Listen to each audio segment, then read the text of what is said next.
Okay, we're live. So, how you guys been? Busy. I bet.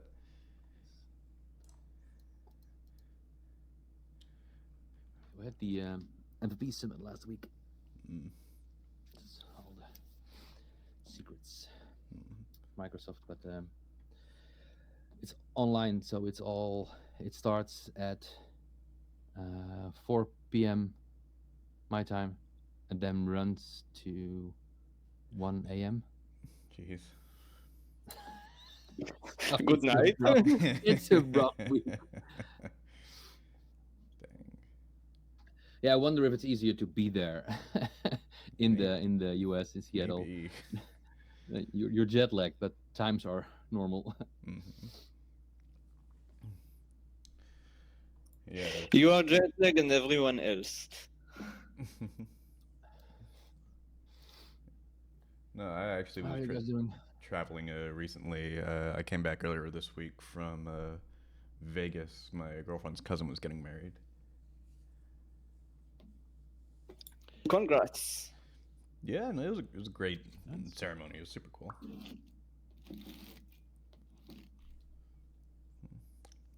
Hey, Earthworm. I'm working on a new game. Ooh. Oh, nice. What are you making? Daily Maze in WebXR. Oh, I remember you mentioning. Yeah, and there's like big sci-fi and other like geeky stuff event in 2 weeks, and I register to display I want to display with a tablet, and it's not ready yet. So I need to work hard on it to finish at least that it will be like displayable.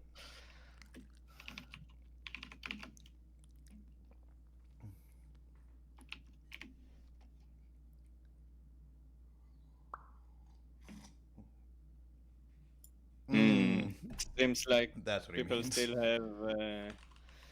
have issues.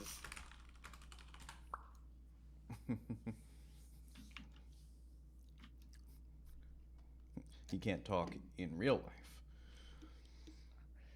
But can you hear I Earthworm? I would certainly hope so. Oh, it's Okay, phew. right. I'm trying to remember who's had the issues in the past. I remember Matt Hargett, but he was also, I think, trying to connect on an iPhone or a Vision Pro.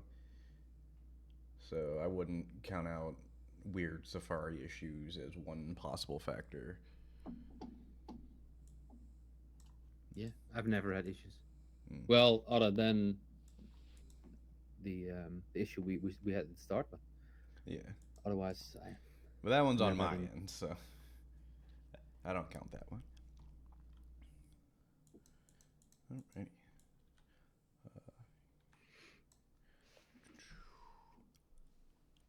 I got about 10-ish people. Michael, I know we wanted to talk about the new Viverse creator program. Do you have like anything formal set up, or will it just kind of be on stage talk about it type thing? Or Yeah, I'm game for whatever y'all think is best. I know James may have talked a little bit about Viveverse last month. mm-hmm. I have like leftover slides from GDC that I could pull up and throw up Mm-hmm. there, but I can also just stand on the stage, maybe share my camera and just talk about the program. Yeah, I think whatever would be most comfortable for you. The floor is kind of all yours right now. We don't have any other presentation set up. Oh, cool. Okay. Well, I won't take too long. Let me get set up right here. I'm also gonna switch to stand in 1 sec. Mm-hmm.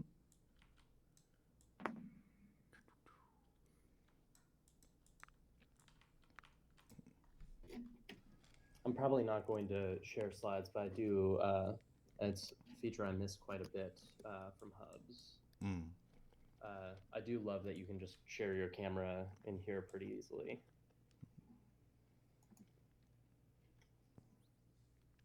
All right, where did my camera spawn? Where did it spawn? Oh, maybe it spawned at 000. Maybe. Yeah, it did. Let me check that real quick. Come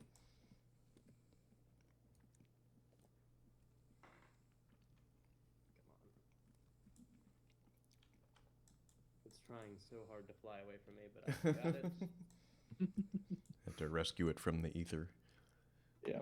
I also don't know why I went into like phone mode. But yeah, interesting. Hey everybody. I've been around the community for a few years now. Before I got into this space, actually doing live theater performances in VR through the Onboard XR theater festival. So that I was coming out of acting school and linked up with this guy Brendan Bradley, who happened to fall in love with Mozilla Hubs, and we ended up running for like 2 or 3 years this recurring festival for artists, mainly live performers, to bring their practice to XR for the first time. And we were doing that primarily in Mozilla Hubs, first in just like regular Hubs, but then in our own very customized version of Hubs Cloud and later Hubs Community Edition. So that was my introduction to the WebXR space. I ended up I was doing a lot of freelancing at the time, and one of the companies I was freelancing for, oh, a little bit of latency. One of the companies I was freelancing for was acquired by Mozilla to work on the Hubs project, I believe in November of 2022. Um, so I worked on the Hubs project from basically, December 2022 up through the shutdown in May of 2024.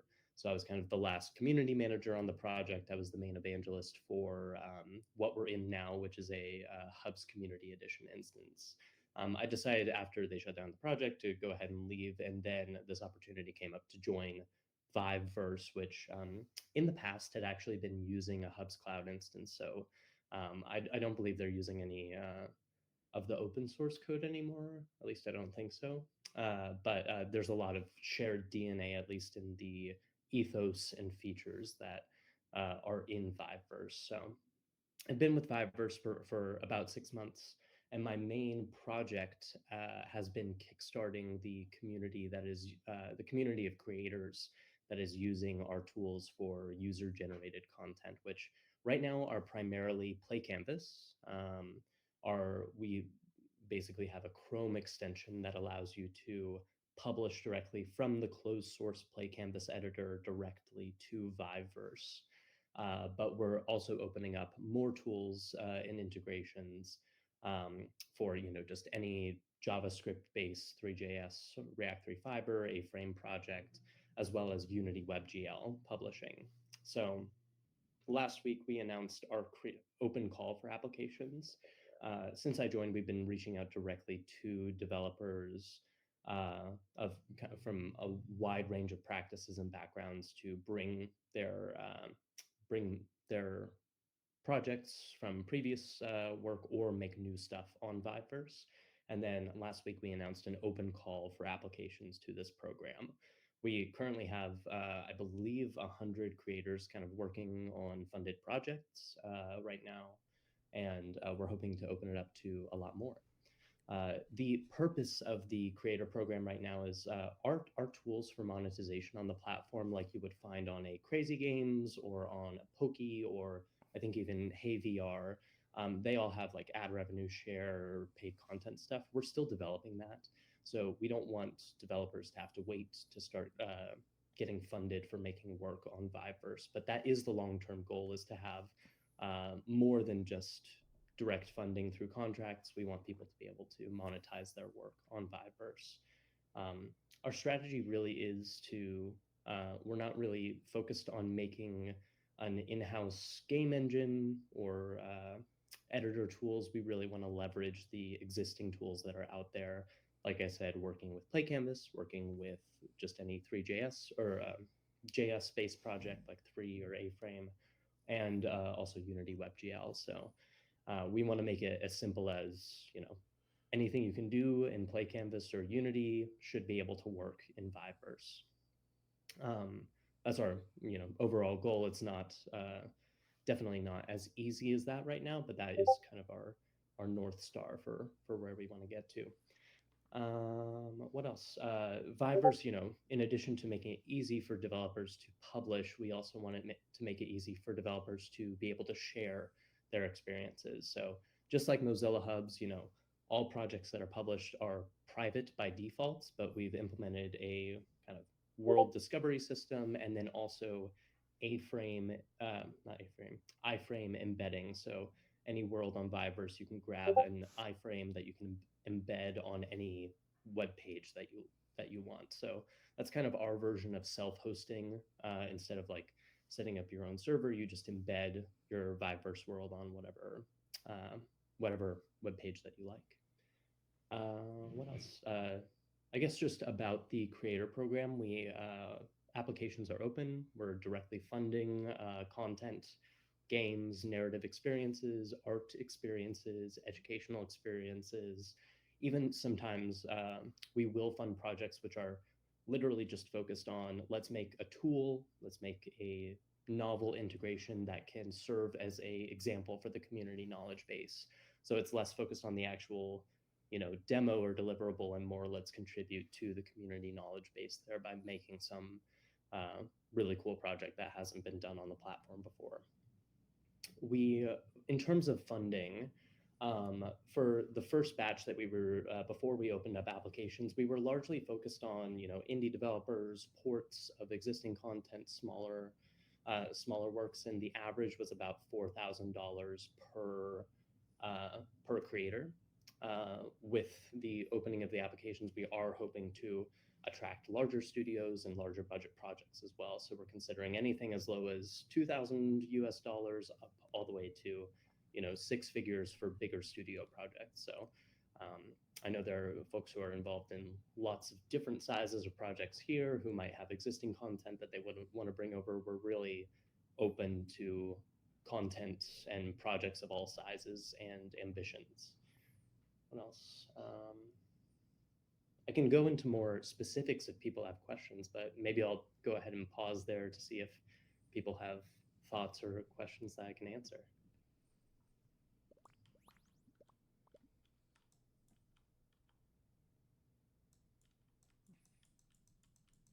Can I ask? Go ahead, Deep Panther. Thanks. So, is it like hosting on your own server, or can I share something that already on my server? Like you said, you talked about an iframe, but is it I upload the HTML, CSS, JS files to the Viver server? Yeah. Yeah, for the creator program, everything, and Viveverse in general, we want all of the content hosted on our servers, and then we're focused on being able to embed a Viveverse world on other web pages. Not so much having other content hosted on other servers embedded in Viveverse. What can you tell right now about the Unity integration? So let me see if I can actually grab the link. I'm using my other computer right now, but I do have a link I can share. We're not sharing this widely, but this is kind of the work in progress that we have. I'm going to type it in manually here in the chat for people to check out. Like I said, we haven't announced this yet. It's hasn't really even been tested by external developers yet. It will be on the live stream if you add it in chat. So you know. Okay. I think I'm okay with that. It's not incredibly useful for y'all, as you will see. Here is the link to that. But this is a public repo, so if y'all looked, you may be able to find it yourself. But the developer experience right now goes like this. You're a Unity WebGL developer. You have to ask us to give you an API token. So we would have to approve that and issue one for you manually.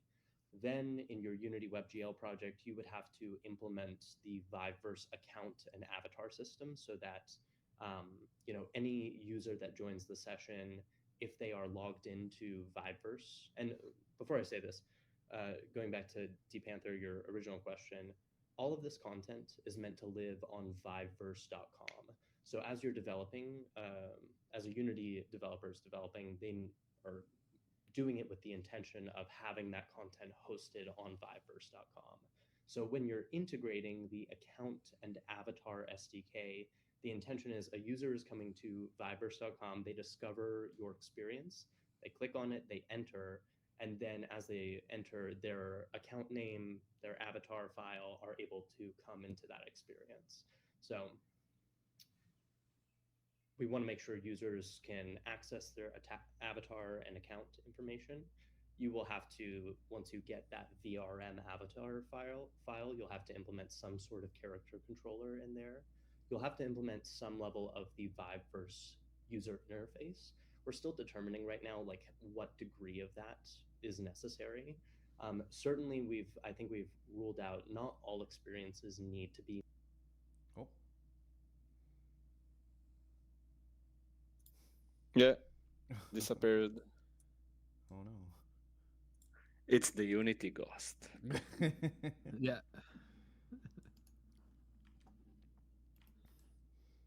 Interesting that it just left a black rectangle as opposed to disappearing. Yeah, the connection is not completely gone.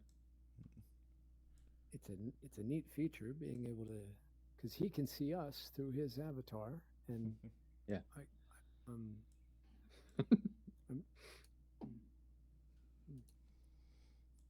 It's just a screen share. That's what he's got.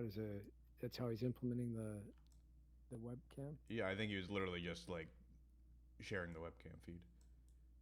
Yeah. Give him a minute to rejoin. That's crazy though. I didn't realize they'd already reached out to over 100 developers.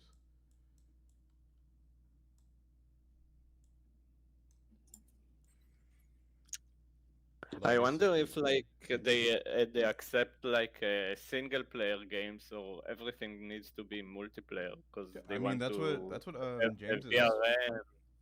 that's what James's newest game is. Like in Tyrol is a single player game. Yeah, but does it include the VRM avatars and all the multiplayer stuff? Because like I saw the game of Christie and Cause, and I saw that they have like chat and stuff like that.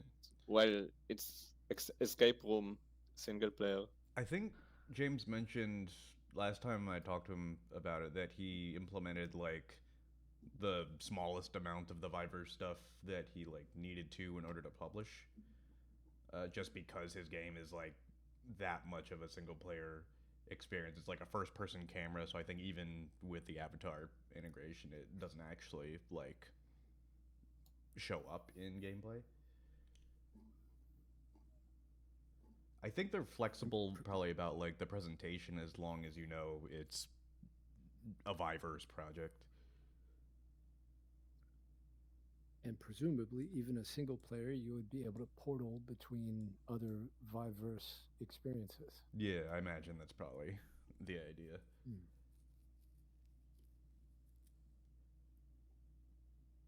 I don't know if anyone else keeps up with it too, but it feels like every couple days there's like a new experience launching. Like I haven't even been able to check out like a lot of these things, but it's like every couple days like new WebXR experience. I'm just like this is like new influx.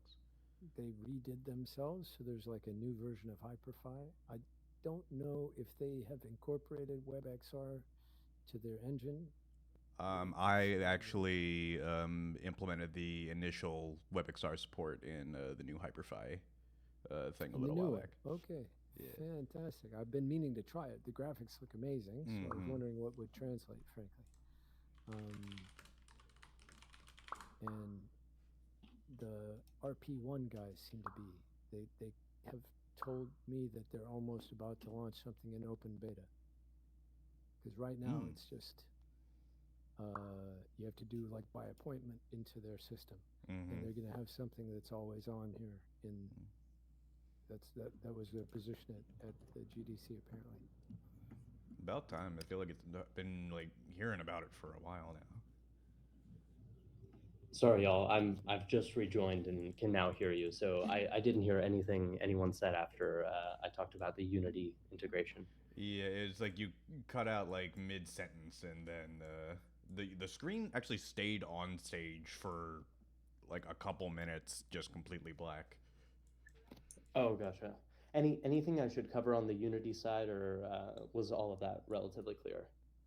D Panther. I think it was clear enough.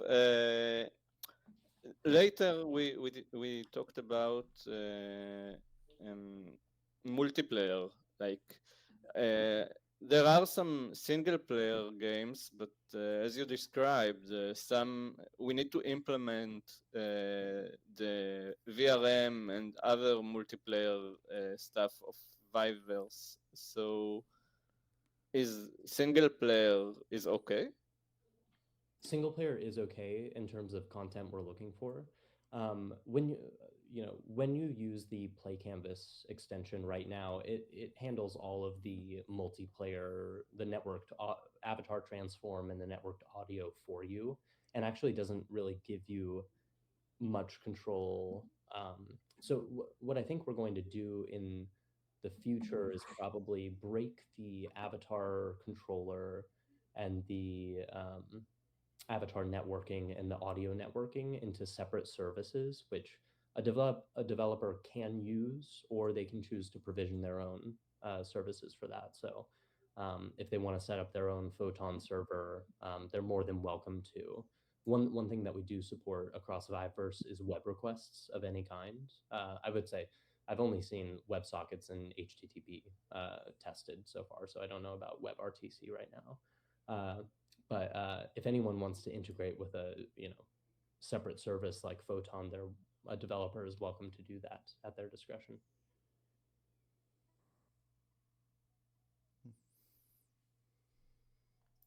What kind of tools are you looking for when you mentioned that? So in terms of future tools,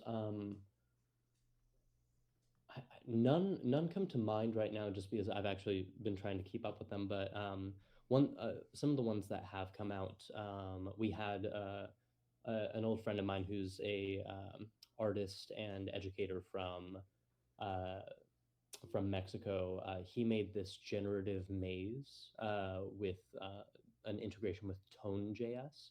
So that was one where part of his commission was showing how he was using doing procedural generation in Play Canvas, and then also integrating Tone.js with Play Canvas. One that we have coming out tomorrow is two VR chat artists who do really amazing work with. They've mainly worked with HLSL shaders for VR chat and with Unity, but they're going to be releasing components for Play Canvas to do really cool GLSL shaders. So as part of their commission, including this cool demo world, is open sourcing their Play Canvas project and these components that anyone else can use.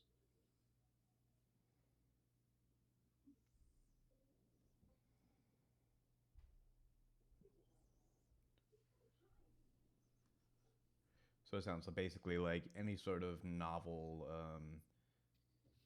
integration or tool that other developers could make use of is kind of what falls under that tools category. Yeah, yeah, for sure.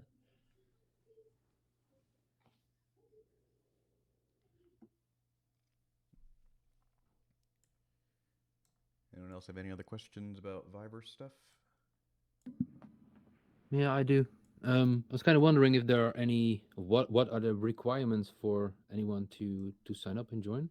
Is it for like game studios, or is like a hobby developer also someone that can sign up and just create something on the side for Fivers? Really, we're open to projects of all sizes.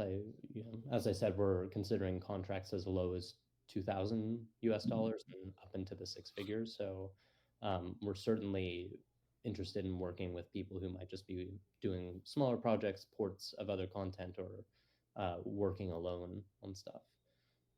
But it is not required to be part of a bigger studio. I think we would just want to see kind of samples of work that you've done in this space in the past, just like any other application.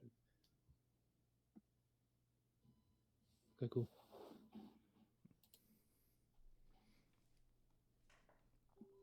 I think we, y'all will see some people will end up deploying things that are maybe just for desktop and mobile 3D experiences that are not so focused on WebXR, but we really do want to find truly cross-platform experiences.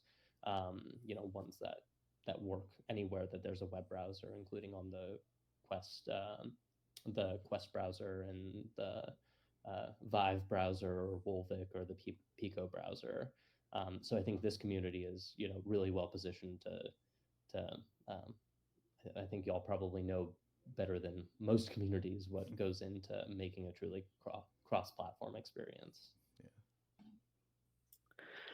I wonder what is the goal of Vivers.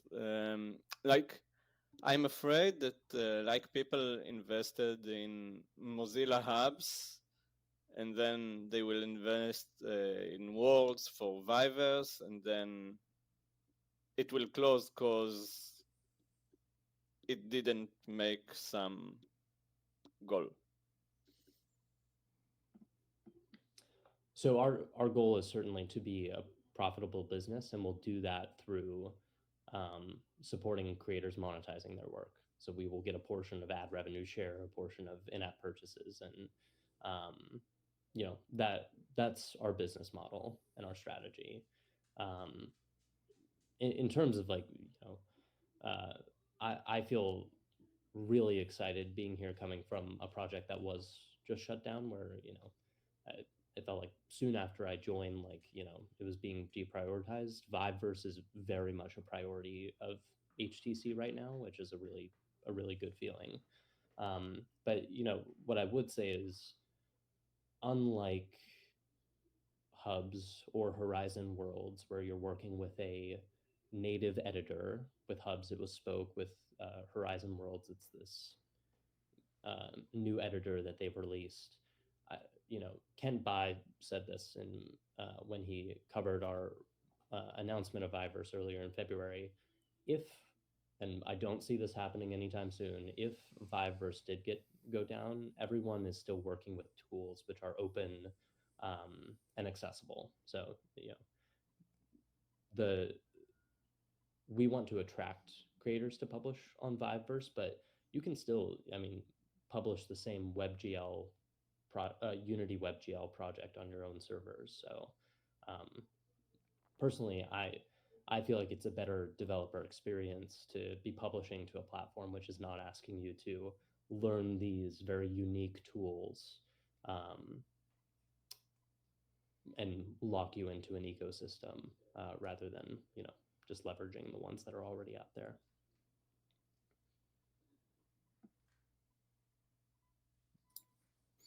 I saw that the guy from Anzu was talking in your WebXR meetup, GDC.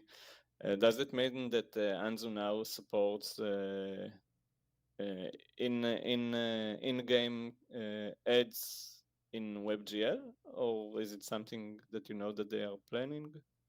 So we're planning to have a much closer relationship. Honestly, I think Anzu might be a portfolio company. I'm not sure actually on that.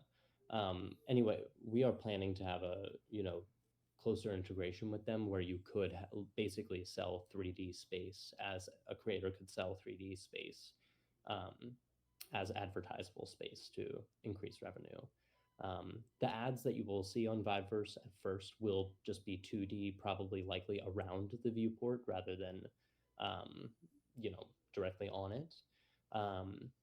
But the goal with Anzu would certainly be to, use the actual 3D space as advertisable space. Can we right now use existing ad spaces like Zesty Market? We haven't had any chats with Zesty at this point, but we should. Yeah, Elijah would definitely be open to it. What if we wanted to? I mean, I don't want to speak out of turn, but like the guys that Vive coded that airplane game, that got popular, and he was selling. Oh He yeah. just set up he just Yeah. set up a website and said, if you want to buy a balloon or an airplane or get some tagging on a mountain, here's your and he just did it like P2P, I mean, B to Yeah. B on that. I'm assuming that's somehow not possible in the terms and conditions, perhaps. I would have to check on that. I don't know off the top of my head whether I've not seen someone try. The most we've seen kind of people trying to do monetization so far has been setting their worlds to private or password protecting their worlds and then giving access to their Patreon subscribers. That's been the main way that I've seen folks starting to monetize. But I would imagine that that is something that could be arranged on like a contract by contract basis. But in terms of general platform, like the platform agreement that we will have when the monetization tools come out, I doubt we would allow that on our URL without some portion of that going to Viveverse.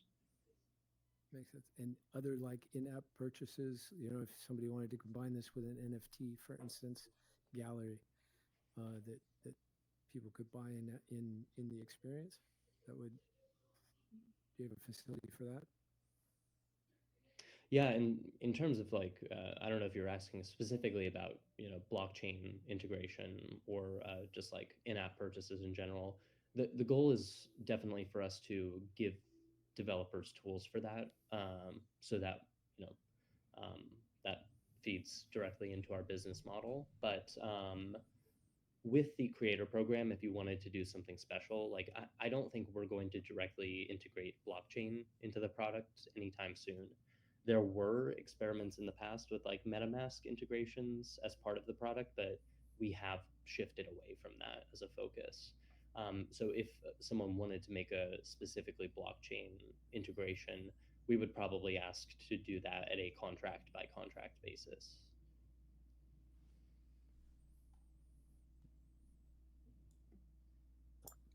Who are the current audience and the future audience, and where do you get the audience? Yeah, so we do search engine optimization, and we do some paid ads for all of the content that's on Viper. So largely, I think the demographic is 18 to 27 as the key, like our most popular demographic. But I think that will likely stay the same for. We're trying to attract definitely people who are making bigger games on the platform. But I do also see like an older audience. I'm personally interested in getting um, a lot more artists on the platform who might be making narrative experiences or fine art experiences, and then probably we will open up to a bit of a younger audience as we get more educators on the platform.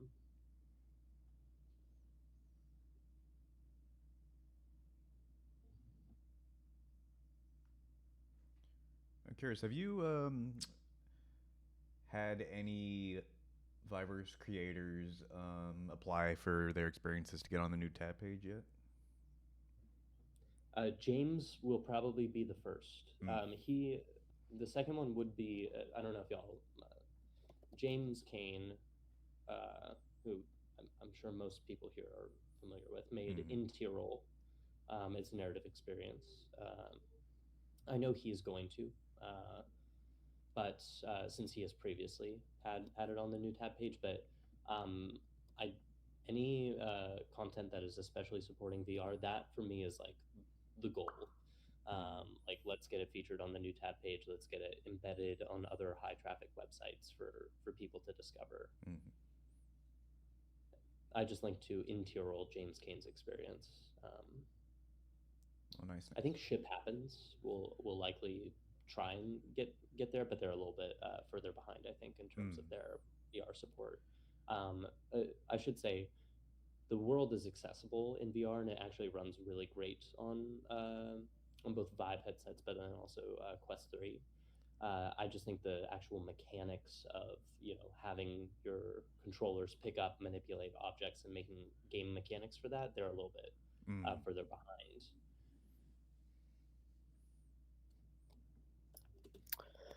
I think that in the form for applying, there was like if we need devices, like are there Vive devices, standalone? I'm not familiar enough with the current Vive devices.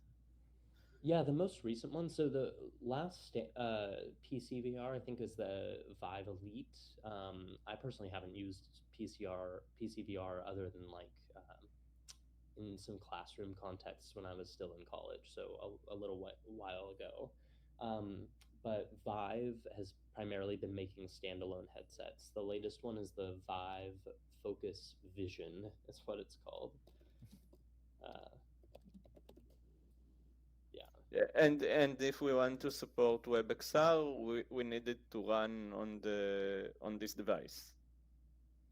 No, it's not a requirement. We trust that if you have a Quest 3 or a Quest 2 and it runs on that it's good. It's not a requirement for it to be tested and like verified on Pico, all of them.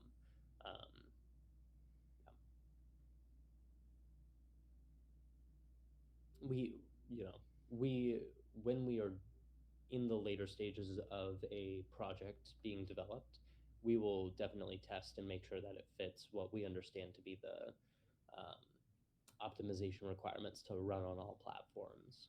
But it's not, with the Vive headsets, there's no native app. It's just the Vive browser in there.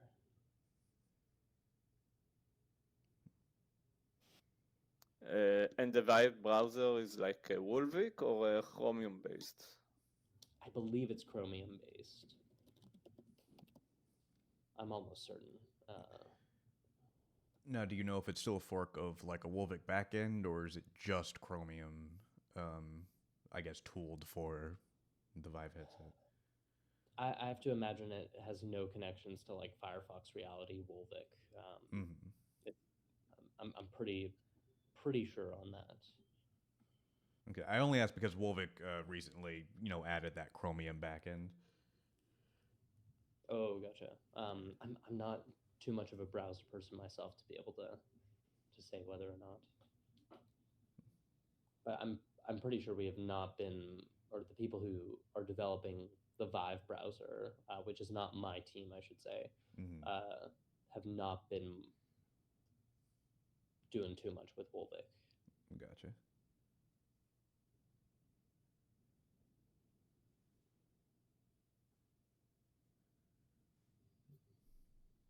Awesome. Any last questions? I should also say if things come up, like I'm always available in DMs. We have a Discord server where you can see all the other cool stuff that's happening in the community. There's probably a lot of familiar faces in there already, and I use a separate account for that Discord server, but you can DM me on either account if you have questions or want to connect about opportunities. And that Discord is linked in the related servers channel on the WebXR Discord. Yeah. Would it be okay to drop a link in the chat? Yeah, go ahead. I have it queued up if that's okay. Great. Be good for the VOD later. Yeah. Do you guys do like a demo day, or do you plan on one, for instance, like a walkthrough like this, but going through actual experiences people have built? So we host a weekly creator meetup every Monday, which is open to anyone who sees the invite in our Discord server. And at the end of those meetings, we typically hop through either beta tests of content that's launching this week or past experiences. I think tomorrow we're walking through a couple of beta tests, but that's a great way to hop in. We haven't been hosting like formal pitch or demo days, and I don't think we have one on the calendar unless there's more demand for something like that.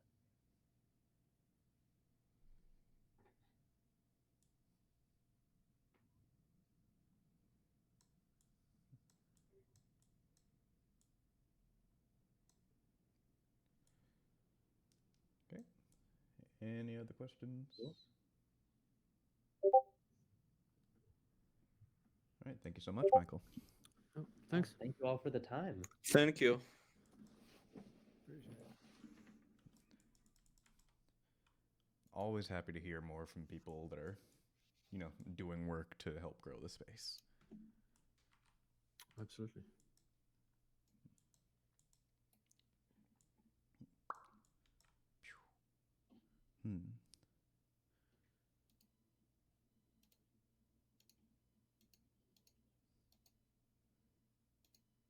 Yeah, we did mention earlier about Michael did touch on hubs and whatnot.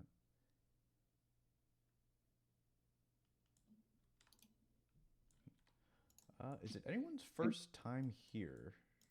I'm curious. I guess technically it is yours. Or no, because you've been here before, Michael. Hey, Nukame. Have you been having connectivity issues, by the way? I noticed that you rejoined a couple times.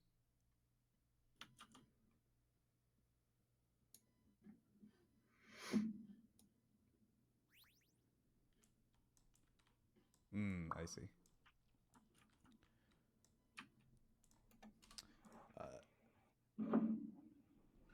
Would you mind filling out a short Google form around connectivity issues? I've had people in the past that have been completely unable to see like shared video and whatnot, and I haven't been able to track down the exact causes. Yeah, sure.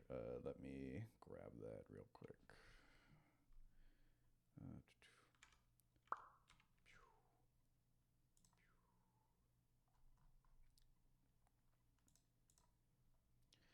Maybe I haven't joined. Sorry. Sorry. I was just gonna say, I will probably keep this form around for a while whenever we do hubs meetups, just so I can gather data. It's just a few questions, mainly just figuring out where you are, if you're behind like a CGNAT, what device, etc. The only thing I would add, maybe I haven't joined from a headset in a while, but I like you can see now the chat bubble when it comes through. It appears in the HUD, which is useful. Oh, does it without stuttering? It's there's a little bit of stutter, less than what Okay. I remember, previously, but I definitely see the bubble with the chat sentence with the typed chat in it. And I don't remember seeing that before, and it's quite useful. Okay, that is a slight improvement over what it was before. I think we're back to where it was originally. I think it broke for a little bit because they made a change to like it was either like how request animation frame worked when running on the page versus the in VR or like something like that, but I remember it was like breaking the canvas to like objects. It was bad for like a year, I remember. Imaginer, is that something that y'all fixed, or I feel like I have some recollection that towards the end, like before the team was disbanded, that we might have pushed an improvement, but I can't remember. I don't remember anything about it. Yeah, this would have specifically been with like the HTML to canvas, like chat bubble conversion process, I think. I want to say that we did publish some fix, but it was towards the end, and like we may not have broadcast like, hey, recompile your hub's pods to get the latest edits or anything, or pull the latest Docker image. Well, we are working on the latest images now, or code now, so maybe. It's always possible.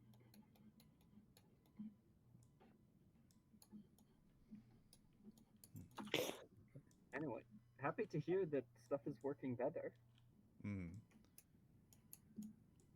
Definitely feels better, because that was one of the troubles before. Was if you selected being in a headset, you were kind of missing on the chat experience a little bit. Yeah. Imagine our question. Do you know I don't. Has anyone else like mentioned on the hub's Discord server at any point about like DigitalOcean firewall being weird? Cause I don't know if you saw, but right before we started the meetup, I had to reapply the like UDP firewall rules to get voice chat working on this again, and I know I've done that like 3 times now. Like, has anyone else Uh, mentioned this? Not that I've heard. Hmm. Um, are you using a separate firewall or one of their auto-generated firewalls? I'm pretty sure it's like a set of firewall rules that I set because I like chose one of the lists from on like the list of like the networking stuff like on the firewalls page. I just chose the one that was like first in the list. Uh, yeah. Well, I believe DigitalOcean by default comes with one or maybe two um, auto-generated sets of firewall rules. So we recommend adding in a third one specifically that you created, Mm. but um, and so if you haven't done that, then maybe that's why. But I don't know. No, Hmm. there hasn't been any chatter about that in the hub's Discord or at the meetings. I see. So if it's like if I'm editing auto generated ones, you think it's just like resetting it at some point or? I think so. That would make sense to me. Hmm. Okay. Um, All but right. I'll have to take a look at that then. yeah, that's where I look first. But Hmm. yeah, who knows? Yeah. Very mysterious. Yeah. Hmm. Dang. I was gonna ask Nekome for an introduction. Oh well.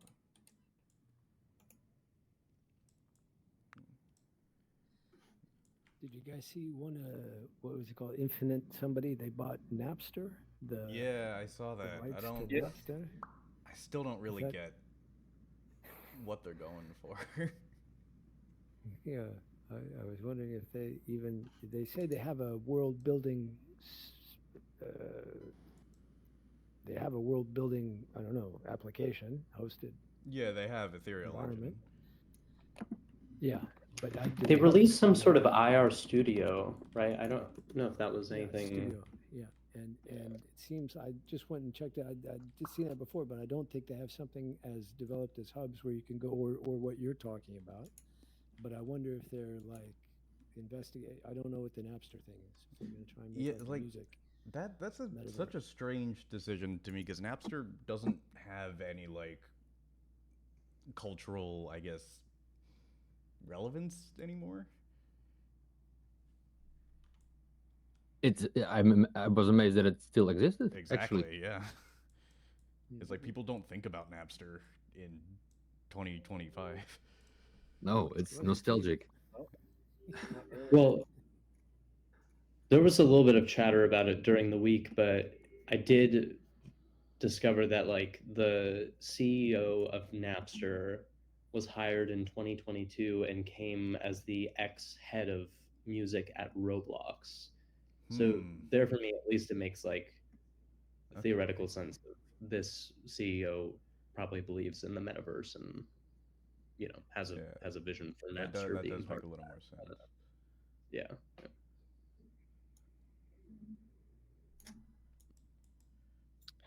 Does anyone following the updates with the Quest, with the browser, and with the operating system? Because I tried to use the PWAs, and I can save my my PWA as an app, but I don't see it in the list of the apps, but I can search for it in the list of my apps, and then I see the icon. Huh. Does anyone try to use that?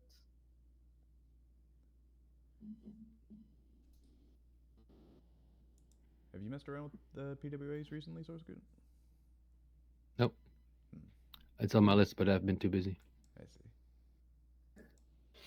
My list is long. I bet. No, I really want to port my. I was working on getting one of my games running on PWA, but it got stuck at some point, and then other things came up and still stuck. It was Space Station 13, yeah? Yeah.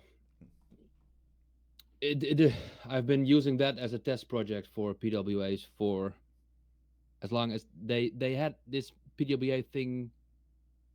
I think it's years ago by now, and it just never did anything else than just the like bubble wrap one. it wasn't. No, I don't think it was even bubble wrap. It could be, but it was all custom. I think you had to run some tool, and there was a modified version of that tool you can run, and then it would add something to an APK automatically or something. That was Not what's happening in the past, and now it's a bubble wrap thing. Even the not Office app the came that way. PWA builder or something. There's no. No, it was not using that I do remember that one though. PWA builder. Yeah. Yeah, there was a thing, but you couldn't submit it to the store. I had an APK ready, and every once in a while I just tried to submit it, and then it got rejected again. But now I got into the submission progress, and at some point, I had an issue with some setting that was not correct, and it got rejected, and I couldn't find how to get it the correct setting or something. Yeah, hopefully PWAs will be more first-class citizens on Quest soon. Pico figured this out like a couple of years ago. Yeah.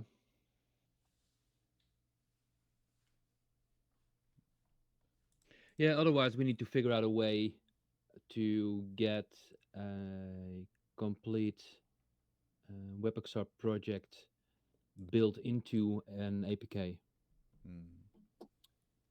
For desktop, it is possible with Electron, and there's actually Electron apps in Steam Store, for example. Yeah. So, but it's not possible with an APK, I think, to do something similar, unless you're going with Babylon native or something. But then it's not. I'm not sure. Then it supports VR. I don't think you can create an APK with VR built with WebTech.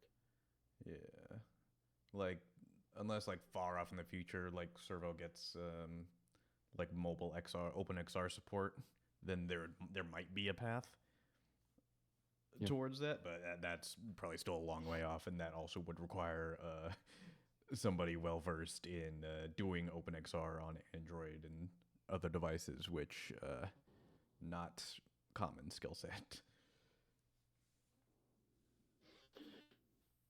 Yeah, and it's always I find it always a tricky question if it's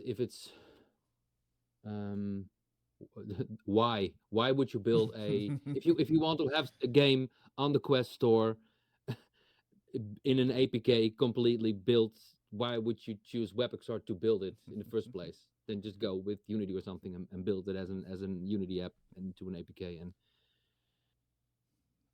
it's all about sending a message. Yeah, and personal preference. I think it's the versatility. What do you mean? Like, I want to be able to update it much more frequently than uploading an APK. I want my users to be able to enter my game even if for some reason the store decides to remove it. All the things that are good in the web. Mm-hmm. There are lots of pros for the web and cons for a store. Yep. Even now, the fact that your game is in a store, it's not actually bringing users for you. Uh, Unless you are promoted in the store, like you are promoted in the new tab page. So Well, I just was able to launch Miro, the shared infinite canvas app, from in here while I was listening to you guys. I did it in the Quest just through bringing up the home menu. I probably couldn't do any action in here while I'm doing that, but I'm still technically, I don't know, I can see you guys and hear you guys at the same time. Mm-hmm. So it's sort of, I mean, it's not exactly multitasking, but it's not not. Mm-hmm.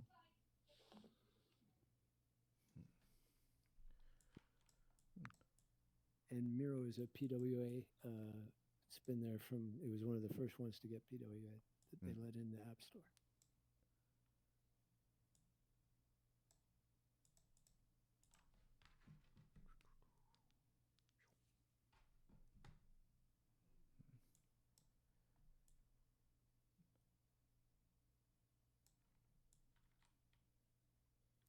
So I know D Panther, you mentioned earlier about working on your daily maze ideas. Anyone else got any current projects under development that they feel like talking about?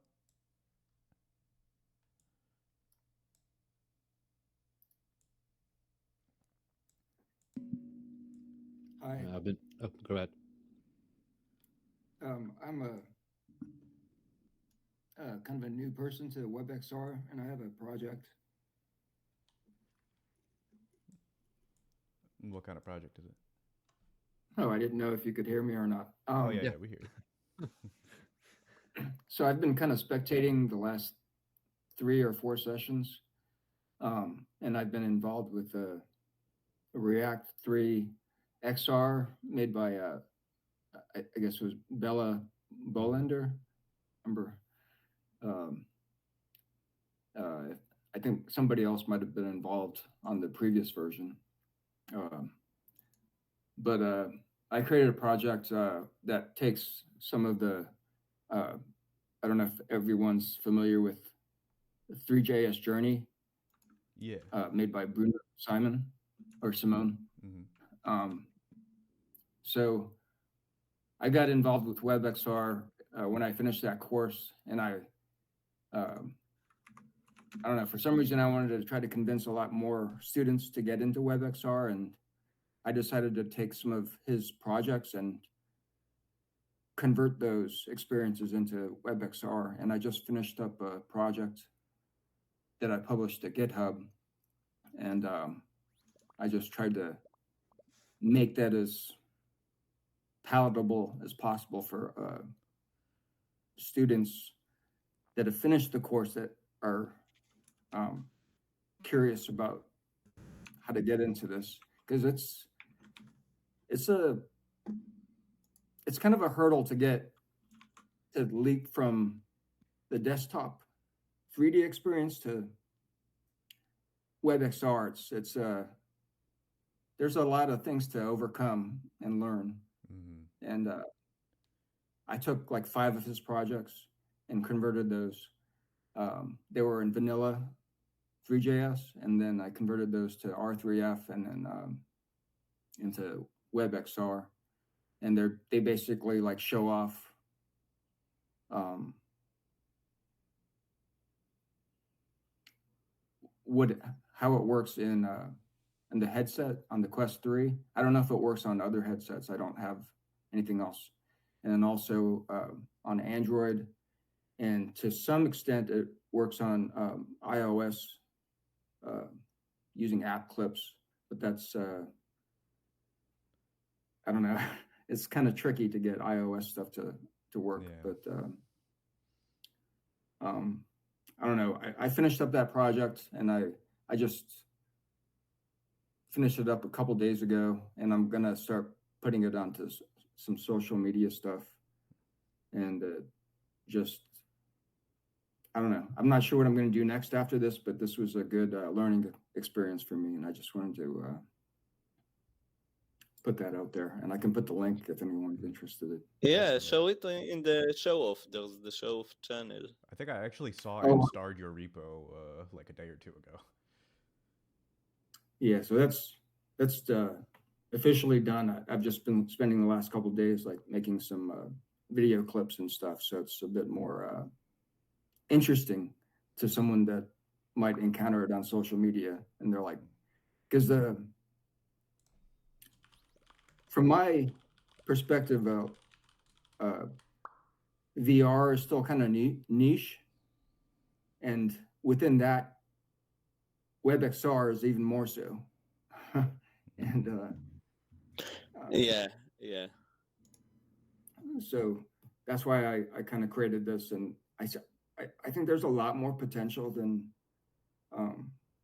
what I'm seeing. Like, a lot of the games are interesting and stuff, but there's so few of them. It's just so scattered. It's hard to find anything that's I forget the right term, but something that's just kind of like an Angry Birds kind of thing that gains any kind of huge momentum. And I guess that's it. So I'll post the link here.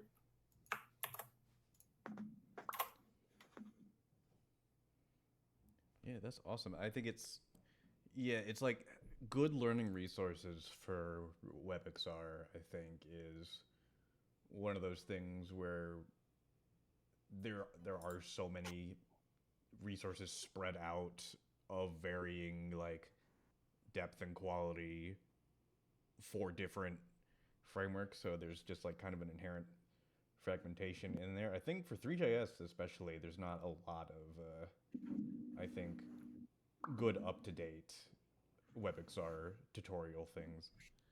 So I definitely do appreciate that that effort. Yeah, I also try to make like tutorials for WebXR export from time to time. I get to do it once a year, and they have like old demos that I just didn't update for a long time, and I hope that people don't try to use them because I guess they won't work anymore. Yeah, I was like kind of doing something to help remedy this too with like my WebXR showcase site, which is the idea is basically just to like build the same experience but using like every major VR framework slash tool. So it's like a hello world for A-Frame, Babylon 3JS, React 3 Fiber, Godot, Unity, a couple more that aren't on there now. Yeah, that was great. I really followed it, and it was interesting to see it. I should update it. I got bogged down because I wasn't sure how to consistently, I think, do interactions, or maybe it was just maybe a lot of work. I don't know. Sometimes I mean, I'm sure people know, but I kind of hop between projects a lot, so unfortunately, it's impossible to do everything as much as I would like to.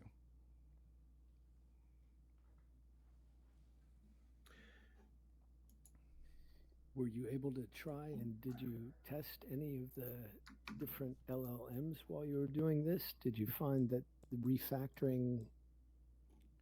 So it's kind of funny. This actually, I started doing the WebXR showcase kind of before the LLM boom. But also, it's like for something as foundational as this, I do kind of just prefer diving into docs when I need to get the full understanding. For some other things, like of course I do use like Claude and whatever. For one recent example is for work, I had to do some stuff with Swift, so rather than like pour over like an entire language's documentation, I kind of got like the gist of what I wanted to do, and then was able to sort of go from there with like some Have you suggestions. tried? Have you tried With any MCP? I've not.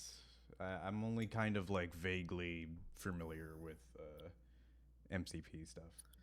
I played with them in a container. You know, I haven't opened it up on my own PC yet. I still want to make a want to get a safety net together first.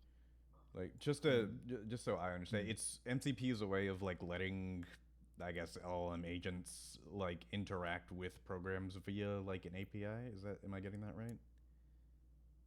Something like that, yes. It's kind of a layer interface.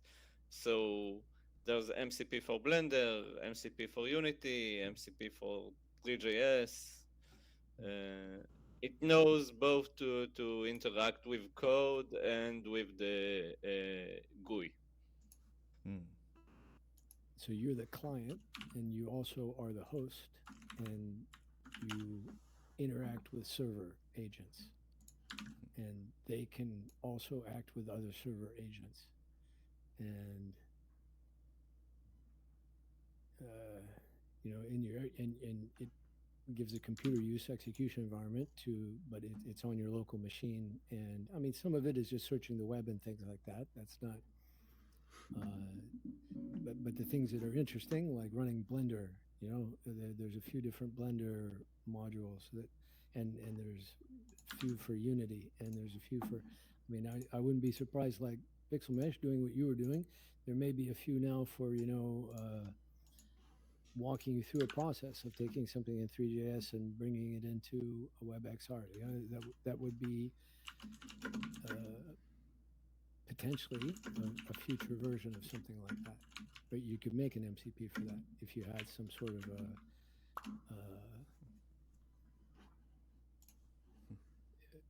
a way you could break it down into functions and call those functions as skills within an agent tool.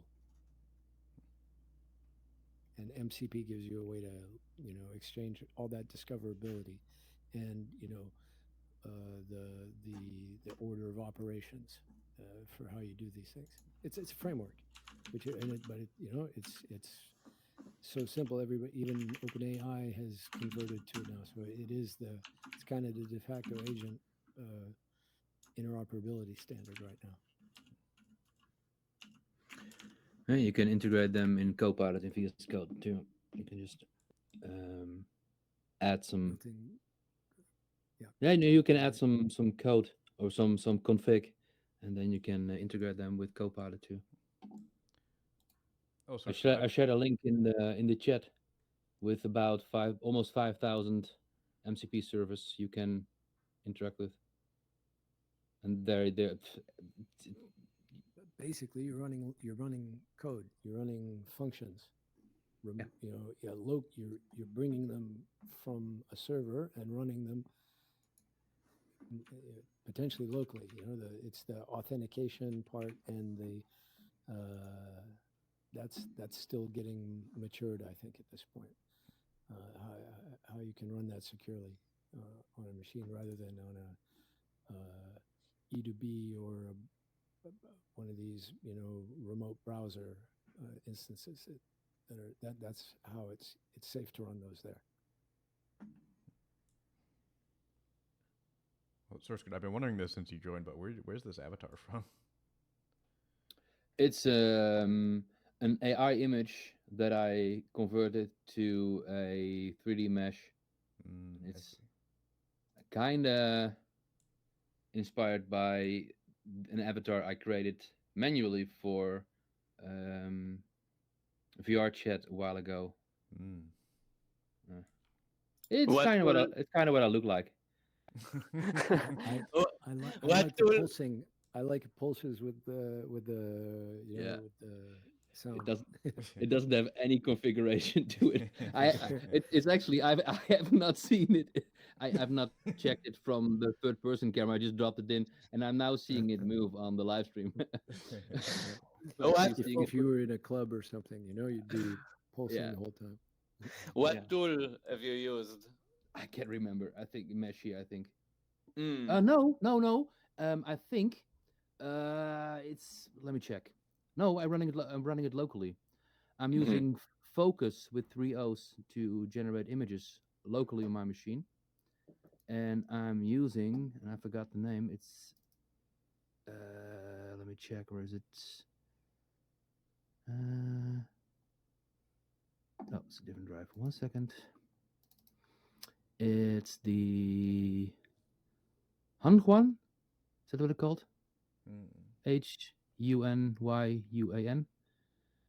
That's the 3D Yes. converting. That's Yes. the AI take two image and turn it into the what you've got there, and it Yeah. comes out as a GLB file. Is my understanding. Yes. And it generates. It can generate textured or non-textured ones. Yeah. But for Someone, sorry, yeah, for an yeah, avatar, no, you want to slightly modify it. I was using a Minecraft thing with a few cubes in the past. We just had my Minecraft skin on it, but yeah, I might need to actually when I'm looking at it, it would be nice if only the mask would pulse on the. Mm. Yeah, I think that's a hubs thing. Like the mask would need I to be like the head or something. mm. Yeah, it probably had to be some structure inside the GLB or something. I met last week someone from the WebXR Discord, and he showed me how using ChatGPT for generating uh, 2D images of typos of 3D character, and then using Trellis to generate GLB. Then in Blender, uh, saving it as FBX, and then with Mixamo, adding rigging and animations, and save again to GLB and using it in WebXR experience. That's pretty So good. he actually generated. Uh, he put it in the show off in the show off channel. It was like I recognize that the window and the door in this room are like something that you'll find only here. And then I told him there's a meetup this week. Come and join. So we met in real life. Mm. And yeah, you can see the like boxing game in the show off, and Oh, it's this guy. Yeah. yeah. So it's with Trellis. I'm now also trying to generate models like that. Interesting. I'm still waiting for one that does a, a usable model. I've tried a lot of them, but I'm using the, the the one I mentioned because I can run it locally on my machine, so it's a bit faster. And I was planning on doing and calling the API locally, so I can just try some things They have out a without. they have a version of it that lets you put in four images, the front, back, left, right, and it will. It's that's supposed to be the one of the state of the art results because you don't just start with you most of them you just show it a 2D image and it infers everything else. This one you can at least give it the four shots. Yeah, so the 3D image will be um, more what you expect it to be, but That's the is idea. You get the to control it a topology bit. the topology of the mesh, is that okay? Is that usable? The way it's UV mapped, often the textures are a complete mess of. Yeah. They look okay if you look at the 3D model, but then you look Hmm. at the texture individually, and it's just complete mess of unusable things. You cannot customize anything after you generated it. Yeah. I've not seen one that's that's doing it better. But I've been Yeah. using it for sometimes just generate a 3D image with that, with one of these tools, then open that up in Blender, or take screenshots of it in different poses and then use that as a guide to model it manually. That works best. Yeah, the rotoscoping, that, yeah, it's I I don't think that's going to get solved anytime soon. I think people are, yeah, I think we're stuck. It's the same problem you're going to get with splats though. You know, Yeah. even bringing those in, they're not, the translation to mesh is not, it's not exactly the same thing. But anyway, maybe splats are the better way to go on that. Someone tried to scan like a room or a house with splats. No, I have not tried Yeah, it. they had the WebXR awards last week, the polys, and Oh, one yeah. of the main categories this year was splats, and so you could see what was possible. Uh, Presumably, those are all available in WebXR. I haven't looked yet, but that's the idea. Yeah, I didn't get a chance to catch that full show. Hmm. I saw that there was like a Vivaldi experience that kind of swept a Yeah. lot of the WebXR parts of it. That's Causing Christie did that Yeah. one in conjunction with several other folks, but yeah, three awards. Um,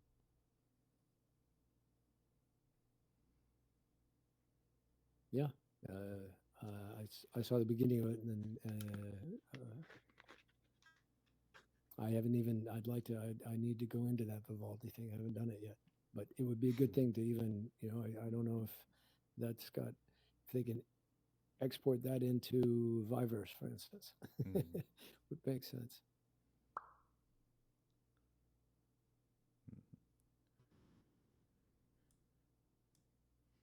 And I saw there was the customary no audio for the opening address yet again. Hmm. It's like I do appreciate the effort that they go through to like put on a show that celebrates WebXR stuff, but also it's been like what 4 years now, and it's Mhm. I don't know, like just the fact that it always doesn't work when Ben comes up to like do the opening speech. Just like how are we still going through this? Well, they did it in they had it at a hacker space, Mm-hmm. so they were in like a gifted theater of a place that is, you know, basically a hacker space. So they had, I don't know, whatever facilities that were available through that. But they also had it in VR chat was one theater, and they integrated that into the show, and they had Engage, who are the Irish guy, similar to the. I think they're connected maybe with SideQuest guys, and that was the same WebXR Polys show that they used to have in the when they did it in alt space. So they had moved those assets into Engage, and I think that was also those original assets. Those were Causing Christie that put that together when it was in alt space in those days. So, I mean, it's still, you know, it's how you mix and match between the virtual and the in present is. I think that's all still a work in progress. You know, even like what we were doing today. You know, looking at the you know, the avatar here is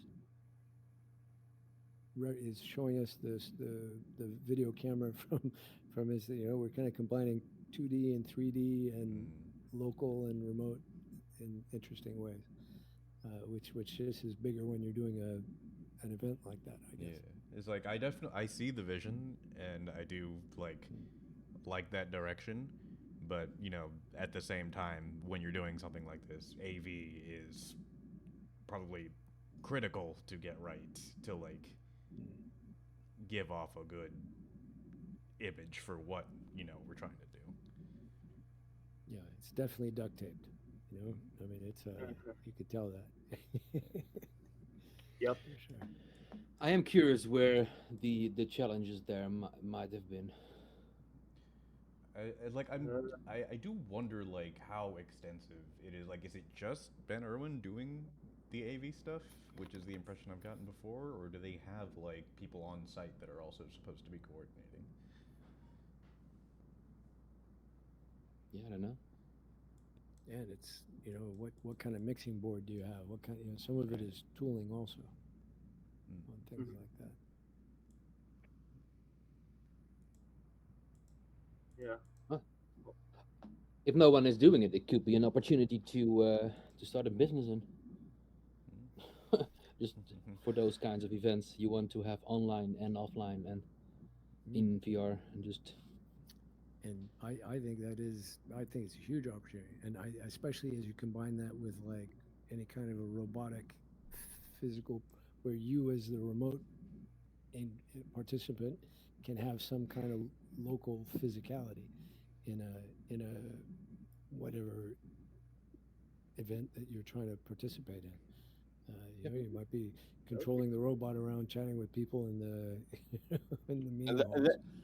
that will be Mhm. cool. That will be cool. I'll pay for it cause I feel that the fact that I'm so far away from all those Mm. events, Mm. I miss the opportunity to to know more people in the field. I sometimes feels like there's like groups of people that they meet each other, not so much, but more than I do, and it's like, okay, I think that I need to do this also. Yeah, I hear that. Mm. It's like living Well, in if anybody Hawaii can come too. It's up with harder that, I to. yeah. can I'm just thinking I that can just yeah pretty yeah remote. I can find a client if anybody wants to help with that. That is definitely sellable. Mm. Like the COVID era was like, okay, everyone are in their homes, so now it's much easier to meet new people in Twitter or in Discord, and now everyone are back to meet in real life, and it's like, okay, the scene in Israel is very small when Mm. it comes to WebXR. So, yeah, I'm not sure if there's a big scene anywhere actually. Yeah, like In the ideas Hawaii, are supposed to I be can connected. vouch. There's like a small like XR just in general community, and I don't know if there are any other like WebXR people here besides me. yeah. Oh, actually, Interesting. no. There's like one other person, but I think they don't live in Hawaii anymore. They used to live in Hawaii. Yeah, but I guess the side of the world of United States. Mm. I guess there are much more opportunities to meet. Yeah, I think a lot of like West Coast and East Coast people in these WebXR spaces from the U.S.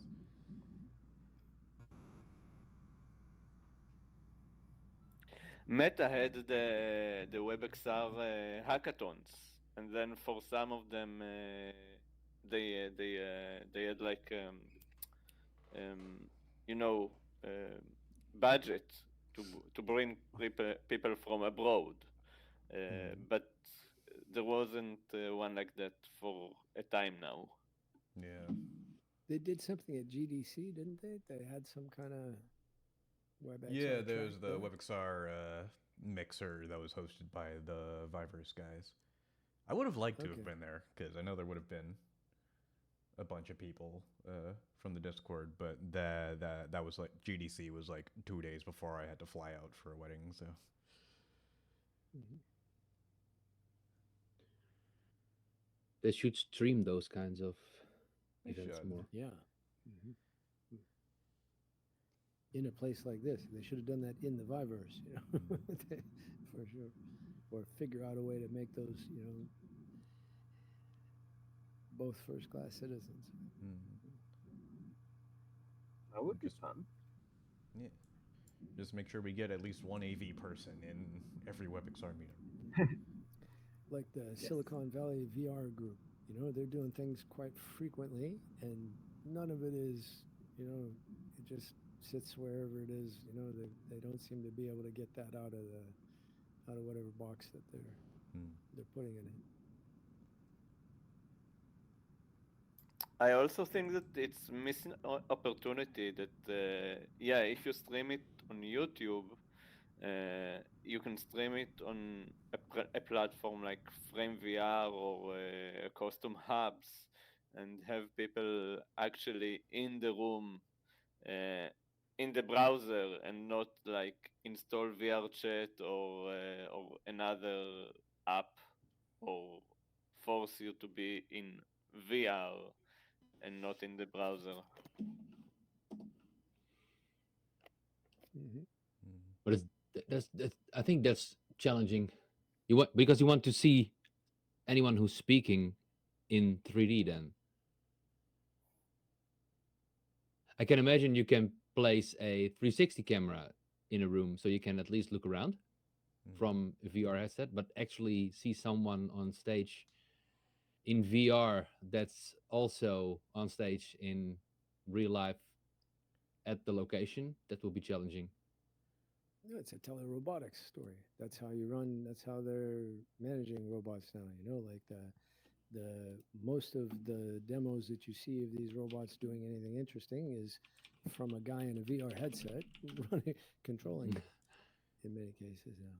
This is reminding me way back when I was like figuring out if it was possible to stream from inside a WebXR experience.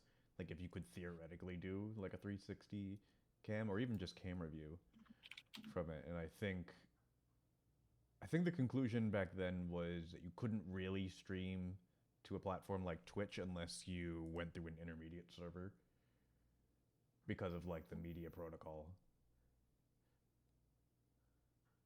HLS streaming might work, but that would then you'd only be able to stream to platforms that can intake that.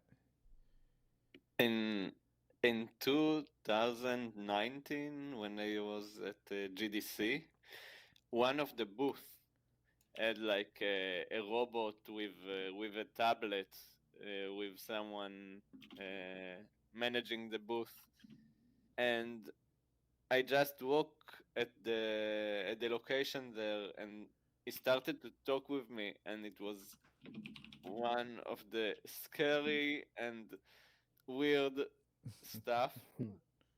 Uh, Interesting. I don't know how I would react if it was not like from a booth, but just someone want to hang out in a meetup.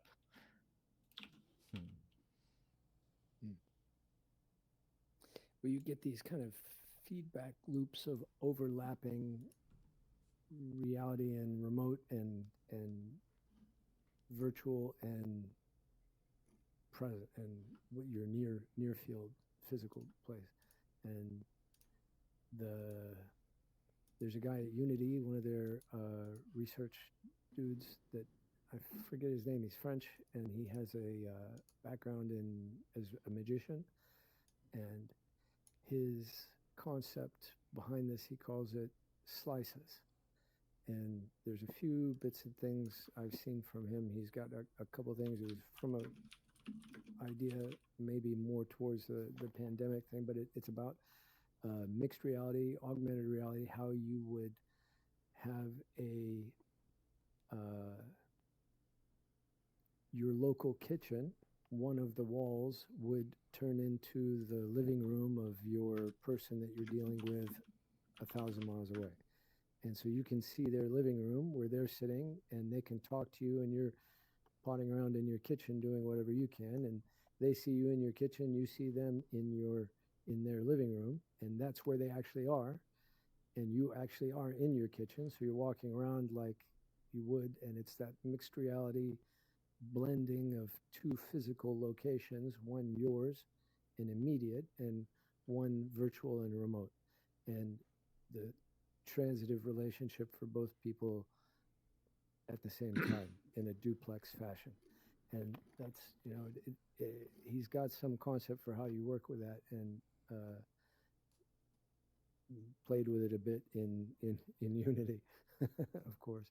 And I think it's a fascinating concept. I think it's really useful how you organize your physical space to fit somebody's virtual participation in it is going to be a thing. I think, especially as you get more into more into real pass through one, I don't know. I think that's a hill to climb.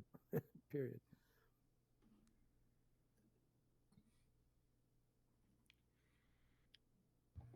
Has anyone heard of AR-51? AR-51.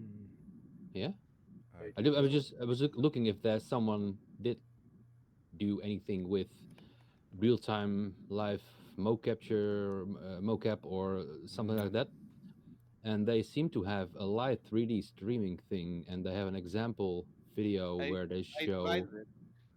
You I tried it? tried it. Yeah, a few years ago. They are Israelis. So Mm.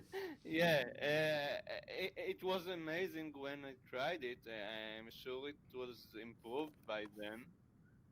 Uh, Well, the copyright on the page says 2021 still, so I'm not sure about that. mm, uh, I can check. I know some of the Okay. people that worked or work there.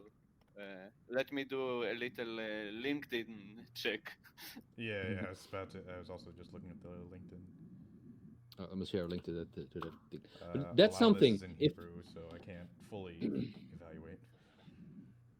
something like that might be the trick to get a speaker on an event, um, in VR, and then I mean you don't probably don't have the whole audience in there real too, so you can walk in the audience. Um, but if you have an installation, I haven't looked into how they do it, but if you have something like that and you can see, We used to get Kinect cameras, the yeah, depth, the original, some of the original depth RGBD cameras, hmm and those you could put in parallel and have 4 or 5 of them pointed into a single space and get all your occlusions worked out, and you have full real time depth fed.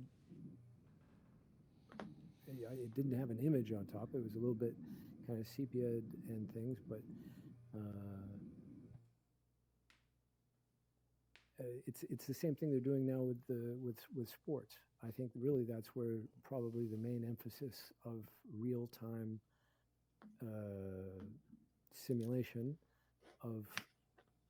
of a sports team going on, and whatever kind of, maybe there's a little bit of delay and processing behind that, but you can take a real built environment. It's the whole concept. A digital twin doesn't have to be static. The idea is that you make the digital twin actually as as live as many sensors you can feed to it. and yeah, I think what we're talking, the telepresence function behind that is, I think it's it's going to happen. And I think it's very I think there's opportunity there, man. Golden them there hills. yeah, yeah. I've never tried anything with more than one Connect.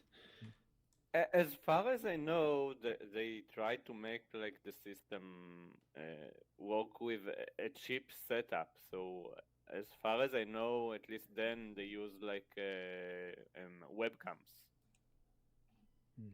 around they put webcams around the room, and instead of like of lots of RGBD cameras, only webcams. Mm. And 2021 is a big difference what you can do now in 2019, and however whenever they started developing it before that, compared to what you can do now with these, not real time necessarily, but they're certainly near real time. if you don't even need that much processing behind it. I don't know, like room based. The location based systems. There was somebody did something with Unreal. One of the articles in uh,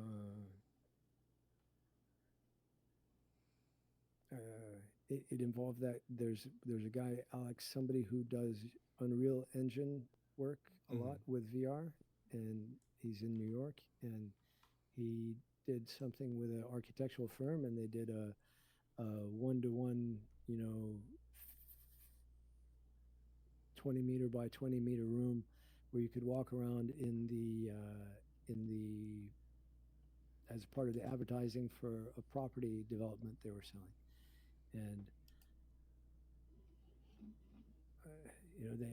they said they had 5 servers or something like that, but they had been working on that since 2019. And they said if they were going to do it now, they would use a different tech stack, and it would probably all of their server room would probably condense down into a couple of items.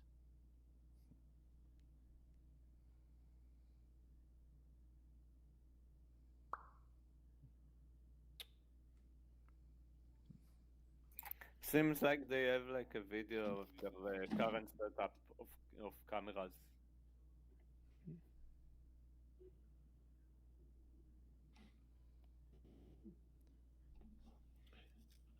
That's an interesting concept.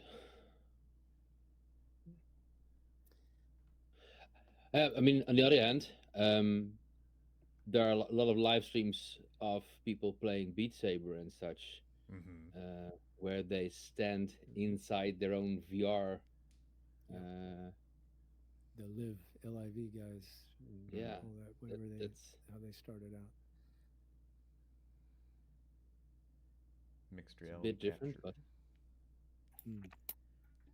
When I worked on like mixed reality capture in WebXR, I was thinking that it will be awesome and lots of people will use it, and no one actually using it. It's like I was thinking that it will be like a good way to promote games and experiences, but it seems like I think almost the no one issue is used. just lack of WebXR content creators, probably. Because there's a 3JS package for that, and there's the Unity stuff that I made, and I don't. Maybe we don't see trailers for WebXR experiences in general. Yeah, James is like the only one that really has gone all out doing trailers for promotion. I would like to do one for one project that I'm working on at the moment. I think that it could be pretty cool. Maybe now that there's the Vivers and they have like the investments for creators, maybe it's an opportunity to make experiences much more larger, and then there's a reason to make a trailer. So I just saw my OBS just dinged at me that it lost connection to the stream, I think. Yeah. Yeah, Did I it also just saw cut you out? left oh. Are we back yet? That's weird. This has never happened. You guys can still hear me though, right? No.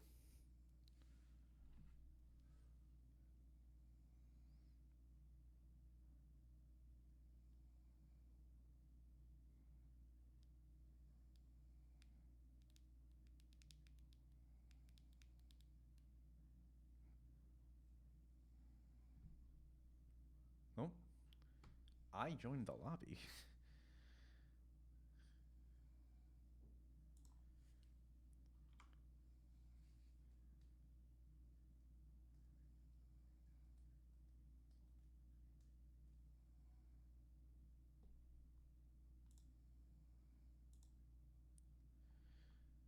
Well, that might be the end of the stream. Oh, I'm back. I was just about to address the audience. Okay.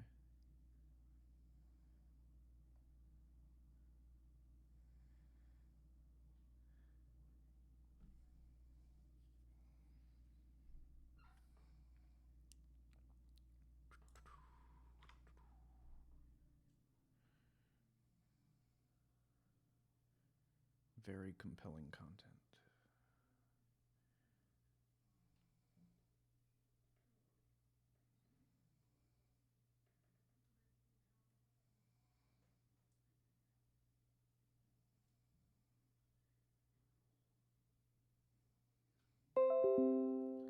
What the heck? All right. Well, a little bit of a downer note to end on, but I think I'll just go ahead and cut it here if my OBS is not going to cooperate anymore. Thanks for watching.